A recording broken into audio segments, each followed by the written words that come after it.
Vamos ser honestos, no fundo da alma vive esse desejo. Silencioso, quase proibido, mas avassalador. O desejo de estar nos pensamentos dele. Não apenas como uma lembrança passageira, mas como uma presença constante e cálida que o acompanha ao longo do dia. Você quer ser aquela melodia que fica presa na cabeça dele, aquela imagem que surge diante dos olhos no momento de silêncio. Você quer se tornar a protagonista do mundo interior dele, aquela a cuja imagem ele retorna quando busca paz, inspiração ou força. E o mundo, sabendo desse seu desejo secreto, oferece a você um arsenal. Milhares de artigos, vídeos e especialistas estão prontos para lhe entregar as chaves da consciência dele. Eles a ensinam a truques. Não responda à mensagem dele por 3 horas para que ele comece a se preocupar. Publique uma foto com um buquê de flores enigmático para deixá-lo atormentado por suposições. Seja indisponível, megera, enigma. Eles lhe propõem tornar-se tática, estrategista no jogo chamado amor, em que o grande prêmio é a atenção dele, a obsessão dele. Mas você tentou, e você sabe a verdade. Por que esses truques, mesmo quando funcionam, deixam um gosto amargo de ansiedade e vazio? Por que eles não conduzem a uma conexão profunda e significativa, mas a uma obsessão breve e nervosa, que é substituída por um distanciamento ainda maior? A resposta é simples e incômoda, porque todos esses expedientes nascem da carência, do medo, da sua convicção interna de que você, por si só, tal como é, não é suficientemente interessante para que pensem em você sem artifícios. Você tenta manipular a consciência dele porque teme que a sua alma não consiga tocar a alma dele. Carl Jung diria que qualquer tentativa de forçar outra pessoa a pensar em você é um caminho para a autodestruição. É uma luta desesperada por controle sobre o incontrolável. E, nessa luta, você perde o mais valioso, a si mesma. O verdadeiro poder, quase mágico, não está em ocupar a cabeça dele pela força e astúcia. Está em tornar-se uma pessoa cuja ausência é sentida como a perda de um mundo inteiro. Os 10 métodos de que falaremos hoje não são técnicas de manipulação. Esqueça essa palavra. São 10 portais para a sua própria inteireza. 10 princípios fundamentais do trabalho da alma que, quando ativados, criam ao seu redor um campo de atração tão poderoso e natural que a sua presença nos pensamentos dele se torna não forçada, mas orgânica e desejada. Ele vai pensar em você não porque você o obrigou, mas porque não pensar em você se tornará antinatural para a alma dele. Não falaremos sobre como fisgá-lo, falaremos sobre como se tornar inesquecível. O primeiro e mais comum truque que ensinam a você é criar indisponibilidade artificial, o jogo do silêncio. De propósito, não responder a mensagens por horas, fingir estar ocupadíssima, mesmo que você esteja em casa olhando para o teto, checando o telefone com o coração aos pulos. O objetivo é deixá-lo nervoso, provocar o medo da perda, cutucar o ego dele. Mas encaremos a verdade. Isso é um jogo infantil, construído na mentira e que esgota, antes de tudo, você mesma. Sua energia não vai para a vida, mas para a imitação da vida. A intuição masculina, ainda que inconscientemente, sempre percebe a falsidade. Ele pode, por um curto período, entrar nesse jogo, mas num nível profundo, sente a manipulação, e isso gera não respeito, mas irritação e desconfiança. O silêncio artificial no ar é sentido como teste, como prova, como ato hostil, e não como fluxo natural da vida. O princípio profundo que se esconde por trás desse truque lamentável, Jung chamaria de a princípio do vazio sagrado. E aqui não há nada a ver com ignorar. Não se trata de uma ausência artificial, mas do preenchimento autêntico da sua própria vida. Imagine sua vida não como uma sala de espera, mas como um museu luxuoso ou uma galeria particular. Essa galeria tem seu horário de funcionamento. Ela não fica aberta 24 horas para um único visitante, por mais importante que ele seja. O valor dessa galeria está justamente em ter vida própria, suas regras, sua agenda.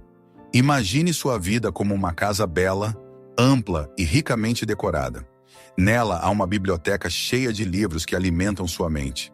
Há um ateliê onde você cria. Há um jardim onde sua alma descansa. Há uma sala para encontros com amigas, repleta de risos. Quando a sua vida é um mundo rico, interessante e autossuficiente, nela, de modo natural, formam-se vazios para outra pessoa. Não são pausas inventadas, são momentos em que você está realmente mergulhada na leitura de um livro fascinante. Quando você está envolvida no seu projeto e perde a noção do tempo. Quando passa a noite com as amigas e o seu telefone fica na bolsa, porque o contato vivo é mais importante para você.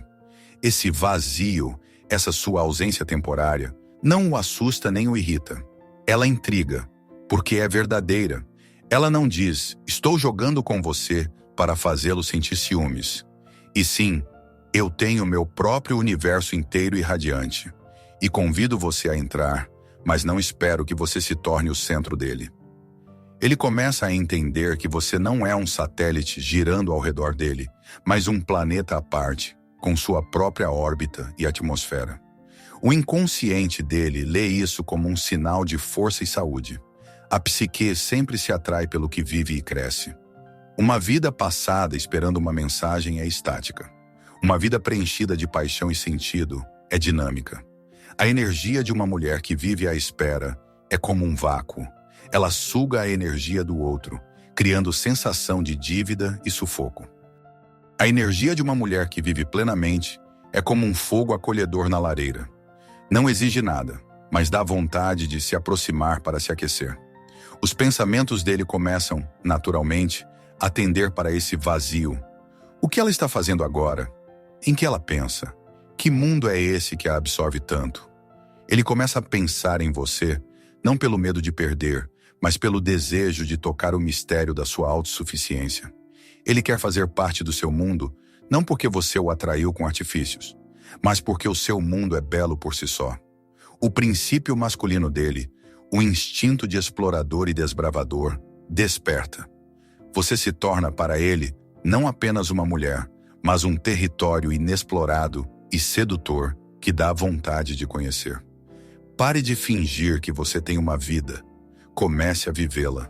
Encontre o que acende o fogo nos seus olhos. Faça o que a faz esquecer do telefone. Preencha sua casa, sua alma, com um conteúdo tal que você mesma tenha prazer em habitar nela. Então sua ausência deixará de ser manipulação e se tornará um espaço sagrado no qual ele vai querer entrar. Falaremos sobre como criar uma vida mais interessante do que qualquer jogo. O segundo truque popular é ser enigmática. Aconselham você a falar por meias palavras, ser imprevisível, mudar de humor continuamente, esconder informações sobre si. A ideia é que ele nunca consiga decifrá-la e, por isso, pense constantemente em você, tentando montar o quebra-cabeça. Essa é mais uma manipulação que, a longo prazo, leva apenas ao cansaço e à sensação de que você lida não com uma pessoa viva, mas com um conjunto de charadas. Homens se cansam de charadas. Podem ficar intrigados por um tempo, mas não conseguem confiar no que constantemente escapa e muda de forma. Essa misteriosidade, muitas vezes, é uma máscara para a instabilidade emocional e a imaturidade. Ela cria intriga, mas mata a segurança, fundamento de qualquer relação séria. Mas por trás dessa ideia superficial, há uma lei psicológica poderosíssima. A psique humana não tolera a incompletude. Ela aspira à inteireza, à conclusão da forma. Isso se chama princípio da Gestalt. E quem se torna inesquecível na mente dele não é a mulher artificialmente reservada, e sim aquela que é inteira na sua complexidade. São coisas fundamentalmente diferentes. Sigilo é esconder partes. Inteireza é o corajoso desvelar de todas as partes. O que isso significa? Significa que você para de tentar ser apenas uma. Você abandona o papel de boazinha, parceira conveniente, engraçadinha. Você se permite ser tudo. Você é uma mulher que não teme sua sombra, aquela parte da personalidade que Jung considerava a guardiã de tudo o que reprimimos em nós. Você pode ser terna e cuidadosa, e uma hora depois, defender seus limites com a fúria de uma leoa. Pode travar conversas filosóficas profundas e, em seguida, rir genuinamente de uma comédia boba. Pode ser incrivelmente forte e competente no trabalho, e à noite ir até ele e permitir-se ser frágil e vulnerável. Você não representa papéis. Você simplesmente vive, manifestando as diferentes faces da sua natureza verdadeira. Isso não é a imprevisibilidade de uma criança caprichosa, mas a multifacetada maturidade de uma personalidade. É justamente essa autenticidade, essa honestidade consigo e com o mundo, que cria verdadeira profundidade. A mulher que é apenas luz projeta uma sombra muito escura, e o homem sempre sente isso. Ele não pode confiar naquela que nunca se zanga ou entristece, porque percebe, é uma máscara. E sob a máscara pode haver qualquer coisa. Essa multifacetada complexidade cria na mente dele aquele gestalt inacabado, mas não artificial, vivo. Ele não consegue embalá-la numa caixa simples e compreensível com a inscrição "Minha namorada".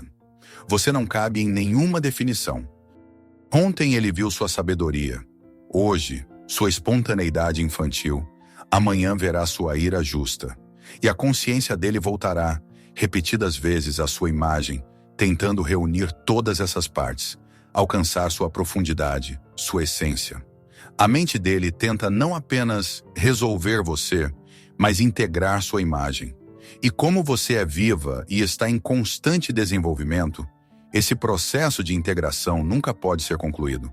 Sua complexidade lhe dá permissão para ser complexo. Sua inteireza convida a inteireza dele. Ele vai pensar em você 24 horas por dia, 7 dias por semana. Não porque você esconda algo, mas porque você está tão aberta, com honestidade, na sua complexidade. Você se torna um catalisador de crescimento para a psique dele, porque sua inteireza desperta inconscientemente nele o próprio anseio por inteireza. Ele não pensa apenas em você.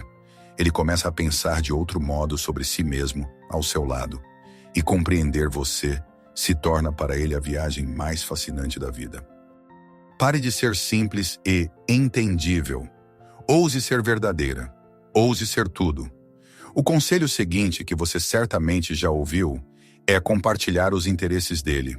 Dizem para você descobrir o que ele ama e passar a amar isso também. Ele gosta de futebol.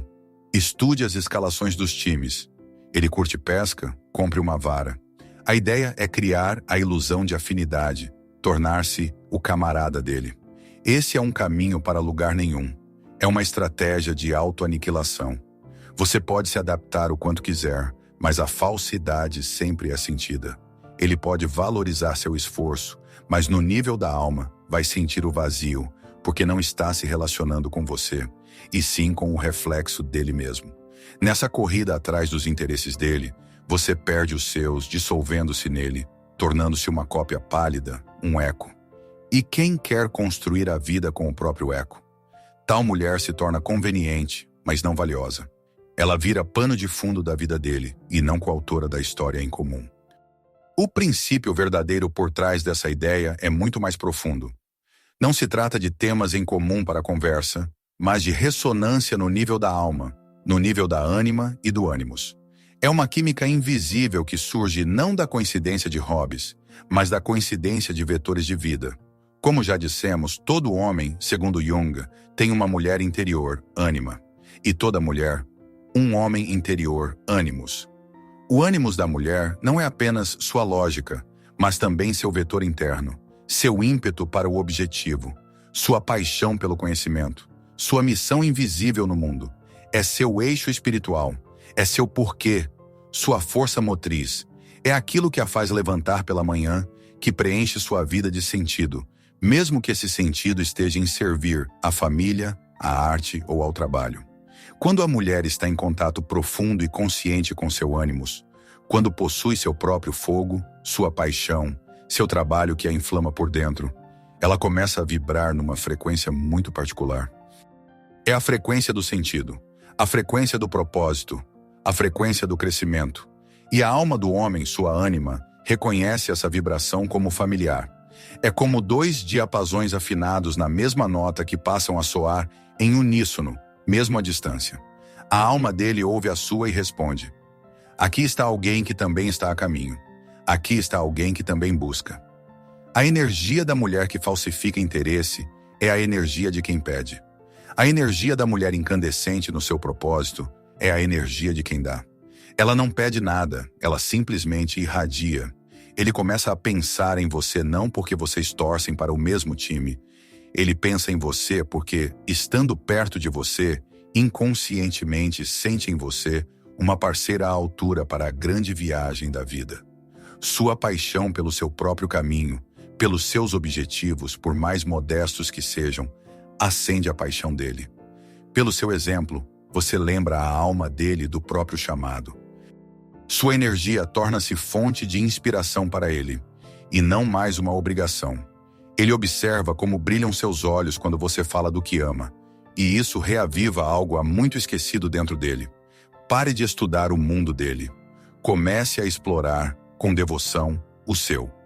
Encontre o que acelera seu coração, o que dá sentido à sua vida, o que a faz crescer. Pode ser qualquer coisa: estudar línguas antigas, fazer voluntariado, criar um pequeno negócio, aprender um instrumento musical. Quando você arde no seu propósito, torna-se um farol, e a alma dele, como um navio cansado da calmaria cinzenta do cotidiano, vai buscar a sua luz. Ele pensará em você não como a mulher que compartilha os hobbies dele, mas como a mulher que lhe lembrou o que significa viver de verdade. Outro truque popular é a lisonja e a admiração. Aconselham você a elogiá-lo o tempo todo, enaltecer suas conquistas, dizer como ele é forte, inteligente e extraordinário. Isso funciona, mas apenas no nível do ego. Você alimenta a vaidade dele e, por um tempo, ele pode sentir apego à fonte dessa sensação agradável. Mas o ego é um animal insaciável. Hoje basta um elogio, amanhã serão 10. Essa dinâmica a transforma num simples espelho no qual ele se admira. E espelhos são facilmente substituíveis. Além disso, um homem forte reconhece instintivamente a lisonja como forma de manipulação, enquanto um homem fraco, sob seu efeito, se transforma em tirano narcisista. Em ambos os casos, conexão profunda é impossível. Você vira a torcedora pessoal dele, mas não uma parceira. A verdadeira magia começa quando você deixa de ser o espelho que reflete o ego dele e ousa tornar-se o sol. Qual a diferença? O espelho apenas reflete passivamente o que já está na superfície. O sol dá luz e calor que penetram fundo e ajudam a crescer algo novo, aquilo que está escondido sob a terra. Ser o sol para ele significa ver e refletir não as conquistas superficiais, o carro novo, os êxitos no trabalho, mas o si mesmo, o termo que Jung usava para designar o verdadeiro centro da personalidade, seu potencial mais elevado. É a mulher que olha através das máscaras, dos medos, dos papéis sociais dele e enxerga quem ele nasceu para ser. Ela vê nele não apenas um gerente bem-sucedido, mas um líder sábio. Não apenas um cara que faz piadas, mas uma pessoa de coração profundo e bondoso. Ela vê a genialidade potencial dele, mesmo quando ele próprio não acredita nela. Isso não significa ignorar os defeitos dele, significa vê-los, mas manter no foco o potencial mais alto dele, acreditar na capacidade que ele tem de superá-los. Ela acredita nele mais profundamente do que ele mesmo acredita. E ela lhe reflete essa imagem mais elevada, não bajulando, mas com sinceridade. No olhar dela, nas palavras, no apoio silencioso, ele de repente vê o reflexo da sua própria, esquecida, centelha divina. Quando ela diz: "A coragem com que você assumiu esse projeto difícil, esse é o verdadeiro você", ela elogia não o resultado, mas o espírito dele. Ela vê a virtude dele, não o sucesso. Quando está ao lado dela, ele não se sente apenas um cara legal ou um machão. Ele se sente verdadeiro. Ele vai pensar em você 247 porque sua presença se torna para ele um ritual sagrado de retorno a si. No frenesi de um mundo que exige que ele seja alguém, você é a única pessoa que vê quem ele realmente é e o lembra de quem ainda pode se tornar. Você não é apenas uma mulher. Você se torna a consciência dele, a musa, a estrela guia pessoal. Perder você é perder o caminho até a melhor versão de si. Esse tipo de vínculo cria não apenas apego, mas a lealdade mais profunda. Tal mulher se torna guardiã da alma dele, e não se abandona ao guardião da própria alma. Pensa-se nele com gratidão e reverência. O mundo ensina você a ser uma mulher conveniente, a não fazer drama, a não sobrecarregá-lo com seus problemas, a reprimir suas emoções negativas e ser sempre leve, alegre e positiva. E você se esforça, engole as lágrimas, esconde o cansaço atrás do sorriso, finge que está tudo bem, mesmo quando por dentro ruge um furacão. Mas emoções reprimidas não desaparecem. Transformam-se em veneno que a intoxica por dentro e escorre para fora em forma de agressão passiva, frieza inexplicável, doenças psicossomáticas ou surtos repentinos por motivos insignificantes. O homem sente isso. Ele não vê drama aberto, mas percebe a tensão sufocante, e isso o exaure ainda mais. Ele caminha por um campo minado sem saber quando e onde vai explodir. Essa dinâmica cria nele ansiedade crônica, não paz. O princípio profundo por trás dessa ideia falsa não é ser sem problemas, mas tornar-se emocionalmente soberana. Soberania é total poder e responsabilidade no próprio território. Seu território emocional é o seu mundo interior. É o seu direito a todo o espectro de sentimentos humanos. Ser emocionalmente soberana significa reconhecer e vivenciar todo o espectro dos seus sentimentos sem transferir para ele a responsabilidade por eles. Sim, você pode entristecer-se, irritar-se, temer, mas não faz dele a causa ou a solução desses estados. A diferença nas formulações é colossal. Em vez de "você me deixou com raiva", a mulher soberana diz "eu sinto raiva quando acontece isso". Em vez de "você tem que me fazer feliz", ela diz "eu sou responsável pela minha felicidade, mas ficaria feliz em compartilhá-la com você". Você aborda suas emoções como uma adulta, dona da sua casa interior, não como uma criança caprichosa que exige que o papai arrume tudo. Isso não significa nunca compartilhar seus sentimentos. Ao contrário, você os compartilha, mas a partir da posição do "eu sinto" e não do "você fez". É um convite à empatia, não uma acusação. Essa mulher não entra em pânico com o mau humor dele, não tenta salvá-lo imediatamente, nem descobrir se ela é a causa. Ela simplesmente dá espaço, respeitando o direito dele aos próprios sentimentos. Pode perguntar: "eu vejo que está difícil. Posso ajudar em algo?" Mas não exige explicações e não atribui o estado dele a si. Ela não exige que ele a salve da ansiedade dela, porque sabe se acalmar sozinha. Ela não é mais uma fonte de caos na vida dele. É uma âncora emocional. Para um homem socializado como resolvedor de problemas, uma mulher que não é um problema, mas parceira na solução dos desafios da vida, é um presente inestimável. Um homem cansado do estresse no trabalho, das exigências do mundo e do próprio caos interno, vai se voltar inconscientemente como a uma fonte de água pura, para esse porto de calma e força. Ele vai pensar em você como o único lugar do mundo onde pode realmente expirar. Onde não tentarão consertá-lo, salvá-lo ou culpá-lo. Onde ele pode simplesmente ser. Sua maturidade emocional se torna o refúgio mais confiável para ele. Ele vai querer voltar ao seu campo, não para resolver seus problemas, mas para se restaurar ao lado de quem aprendeu a ser dona da própria alma. Aconselham você a ser uma pessoa interessante. Para isso, é preciso ter muitos hobbies, viajar, ler livros, para depois ter o que contar. É um bom conselho, mas funciona apenas na superfície. Você pode reunir uma coleção de fatos interessantes sobre si e histórias de viagem, mas isso é apenas um conjunto de cenários se não houver algo mais por trás. É como criar um currículo bonito para uma vaga de emprego, mas o amor não é um emprego. Você pode colecionar fatos curiosos, mas isso não a tornará interessante em essência. É uma expansão horizontal, não um aprofundamento vertical. Dá para rodar o mundo inteiro e continuar vazia por dentro. O magnetismo verdadeiro nasce quando você passa do nível de ter uma vida interessante para tornar-se a encarnação de um arquétipo. Jung ensinava que no inconsciente coletivo da humanidade vivem imagens e enredos eternos. Os arquétipos: o herói, o sábio, o trapaceiro, a grande mãe. Quando sua vida deixa de ser apenas um conjunto de eventos casuais e se transforma num caminho guiado por seus valores, você passa a encarnar um desses enredos eternos. Quando você vive não pelo medo e pela vontade de se adequar, mas pela paixão profunda e fidelidade aos seus valores, você deixa de ser simplesmente Maria ou Lena. Você se torna uma história, um mito. Suas ações passam a contar um enredo muito maior do que você mesma. Não se trata de interpretar um papel, mas de suas ações se tornarem expressão natural da sua essência mais profunda. Sua vida adquire um narrativo, uma linha de trama que se sente como algo significativo.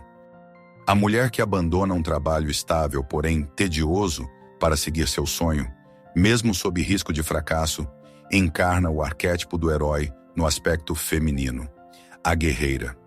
A história dela é a história da coragem. A mulher que se dedica ao estudo de algo complexo e profundo, não pelo diploma, mas pela verdade, torna-se a sacerdotisa do conhecimento. A história dela é a história da sabedoria. A mulher que cria ao redor de si um espaço de beleza e harmonia, sem exigir nada em troca, encarna o arquétipo da rainha. Sua história é de dignidade e generosidade. A mulher que não teme sua natureza selvagem e instintiva e vive em acordo com ela, torna-se a mulher selvagem. Sua história é de liberdade. Ele passa a ver em você não apenas a namorada.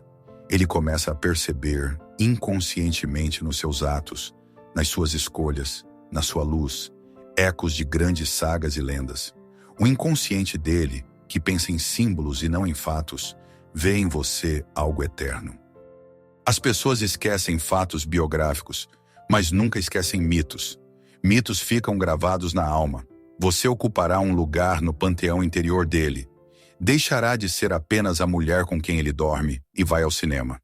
Você se tornará a Atena dele, a Ártemis, a Héstia. Ele pensará em você não como um conjunto de qualidades, mas como uma lenda viva a qual teve a sorte de tocar. E contará sobre você aos amigos, não como minha namorada, mas como uma mulher incrível. Pare de colecionar fatos interessantes. Comece a viver sua grande história. Quando se trata de limites, os conselhos populares frequentemente resvalam em manipulação. Dizem a você, se ele fez algo errado, castigue-o com silêncio. Mostre sua ofensa. Obrigue-o a pedir desculpas. Isso não são limites. Isso é guerra. E nessa guerra não há vencedores. Punição e ofensa constroem um muro de medo e culpa, mas não ensinam respeito. É mais parecido com adestramento do que com construção de relação. Você o faz temer sua reação, mas não o ajuda a entendê-la. Esse limite nasce da sua fraqueza e medo de dizer claramente o que precisa. Ele não protege, apenas separa. Além disso, essa tática o acostuma a considerar suas emoções como responsabilidade dele, e ele deve andar nas pontas dos pés para não provocar sua ira ou mágoa. Isso mata a espontaneidade e a alegria. O princípio verdadeiro que sustenta relações saudáveis é o princípio do limite generoso.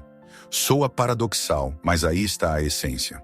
São limites estabelecidos não por ofensa, raiva ou desejo de punir, mas por um autorrespeito profundo, calmo e generoso. É um ato de amor próprio que, paradoxalmente, se torna um ato de amor por ele. O que é um limite generoso?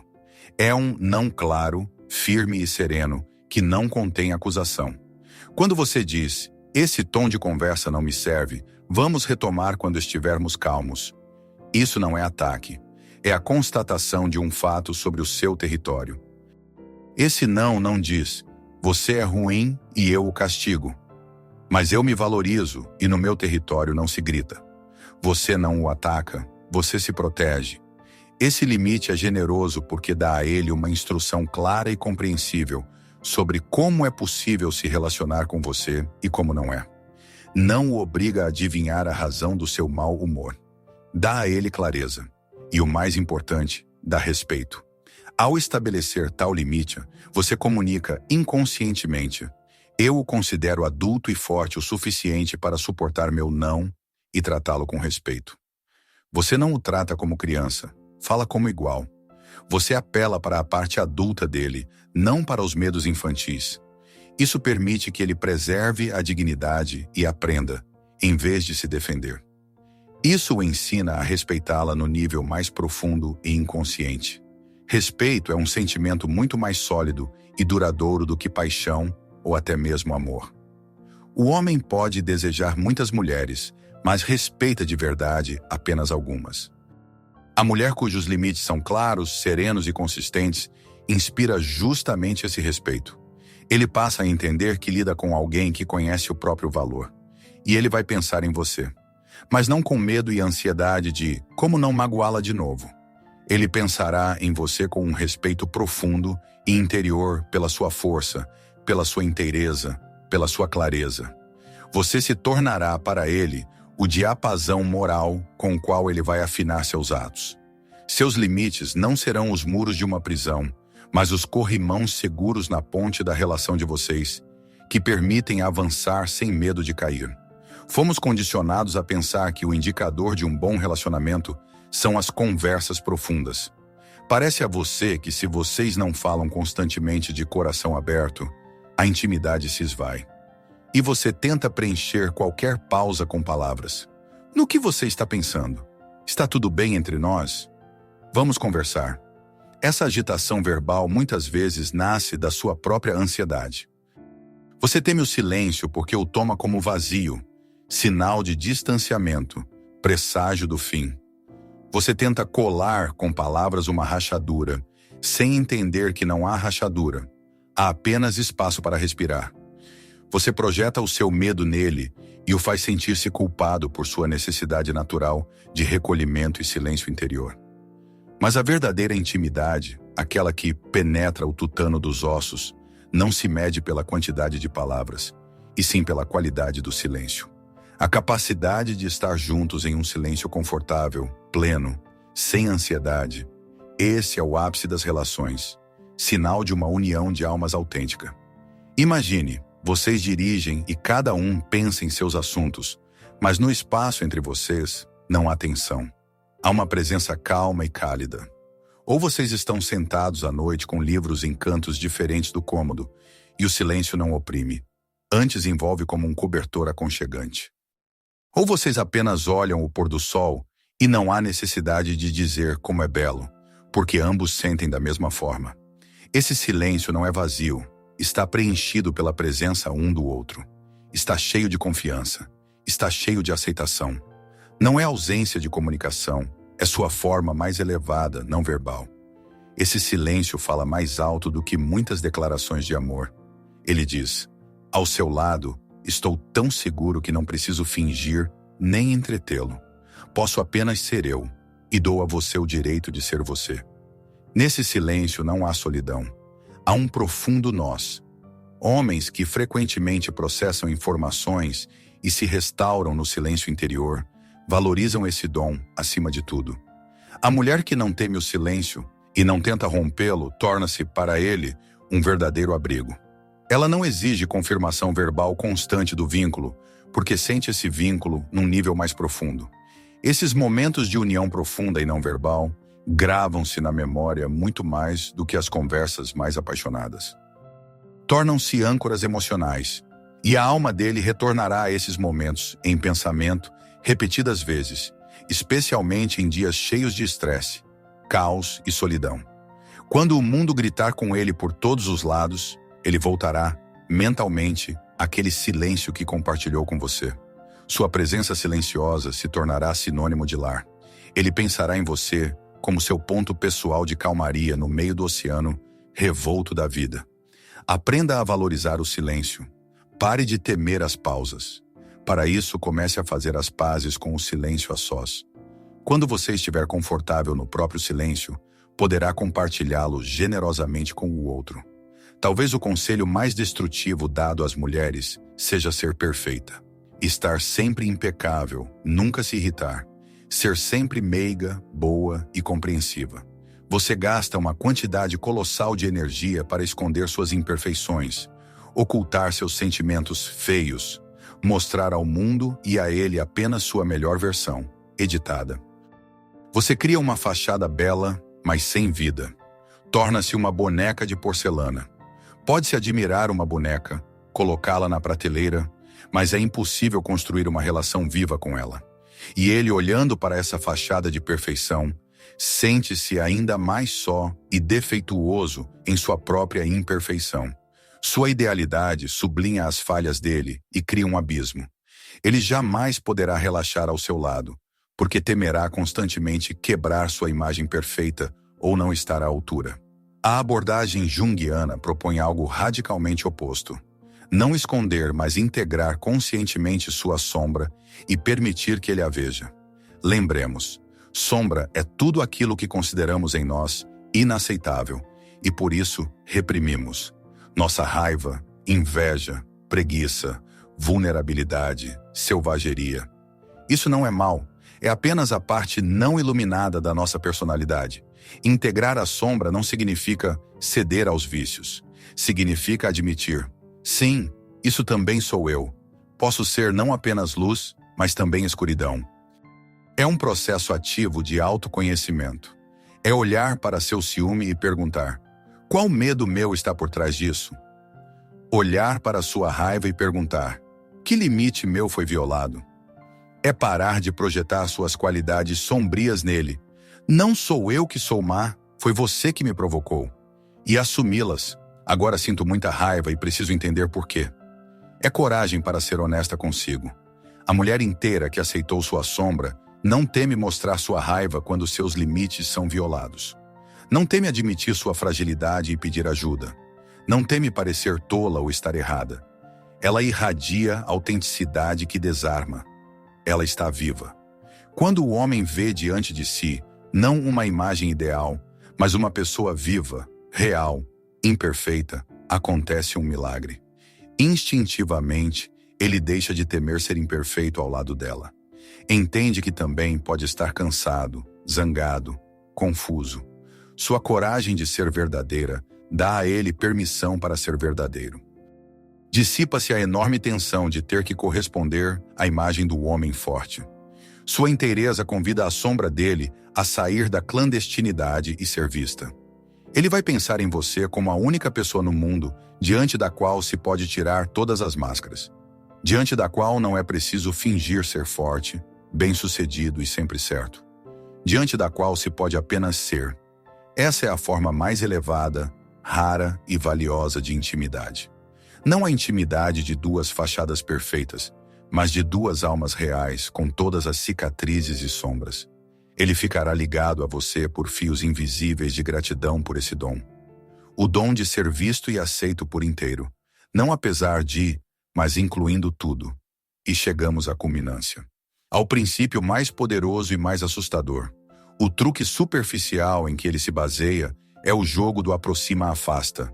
Ameaçar ir embora, desaparecer teatralmente para forçá-lo a correr atrás de você. É a manipulação mais tóxica e destrutiva, que só funciona ativando traumas de apego e medo de abandono. Pode criar uma dependência poderosa, quase narcótica, mas isso não é amor. É uma relação construída em adrenalina e cortisol, que sempre se exaure deixando ruínas e terra queimada na alma de ambos. É a tentativa de obter amor por chantagem. O princípio supremo de que falamos não é um jogo. É o alcance do estado de individuação. É algo que podemos chamar de ritual do desaparecimento. Mas não é você que desaparece da vida dele. É a sua necessidade dele que desaparece. É a aceitação plena, total, existencial da ideia de que você será absolutamente inteira, feliz e autossuficiente, mesmo sem ele. Não é auto-engano, não é afirmação repetida no espelho. É um conhecimento interno profundo, conquistado no caminho do autoconhecimento, enfrentando seus medos, construindo seu próprio universo, descrito no primeiro princípio. É a capacidade de desaparecer, não da vida dele, mas para dentro da sua própria, de tão rica e plena que ela é. Seu centro de gravidade se desloca de nele para em você. A presença dele na sua vida deixa de ser necessidade vital para tornar-se uma fonte de alegria bela e desejada, mas não única. Isso não significa que não doerá se ele for embora.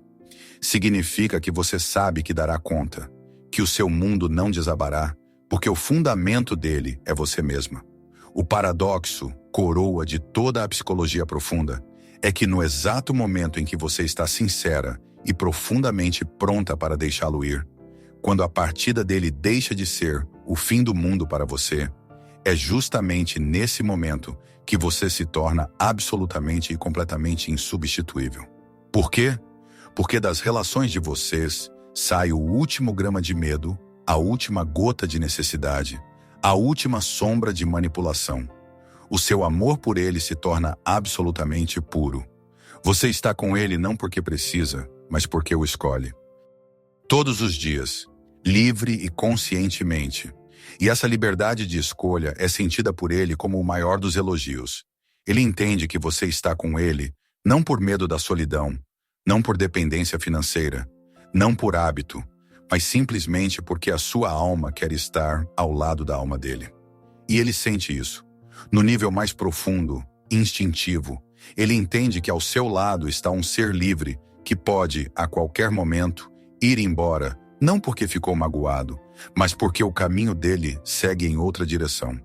E essa consciência o faz valorizar cada instante com você. Faz com que ele próprio cresça, que seja a melhor versão de si para estar à altura da escolha de uma mulher assim. Ele começa a pensar em você constantemente, não porque teme perdê-la em um jogo, mas porque, pela primeira vez, compreende de verdade que dom incrível e raríssimo é estar na vida de uma mulher que não precisa de ninguém, mas que escolheu estar justamente com ele. Essa é a forma mais elevada de atração, o amor de uma alma livre.